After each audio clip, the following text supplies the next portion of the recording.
Бүгүн сиздер менен оладьин рецепти менен бөлүшөм. Бул оладьин жасасаңыздар, балаңыздар күндө бышырып бер деп сурайт. Анда эмесе рецептти сактап алып, видеого лайк, комментарий калтырганды унутпаңыздар. Мен болсо көп өлчөмдө кылдым. Бул жерде 4 жумуртка. Жумурткам кичинекей, сиздер 3 жумуртка колдонсоңуздар болот. Анан үстүнө болсо сахар өзүңүздөр каалагандай кошсоңуздар болот. Мен бир аз эле коштум. Көбүрөөк кошсоңуздар таттуу болуп, дагы да жакшы чыгат. Андан кийин болсо айран кошобуз. Айранды сода менен гасиздете алабыз.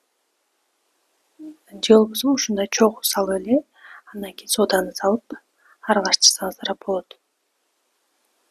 Андан кийин болсо сөзсүз түрдө өсүмдүк майын кошобуз.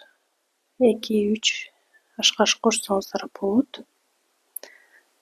Жакшылап аралаштыргандан кийин унду салып, коюураак масса жасайбыз. Сковородкабызды кызытып алабыз дагы, жай отто, орточо отто майданы куюп, бир кашыктан салып эле бышырып алабыз. Өтө бат даярдалат. Сиздерге дагы сунуштайм, сөзсүз түрдө жасап көрүңүздөр.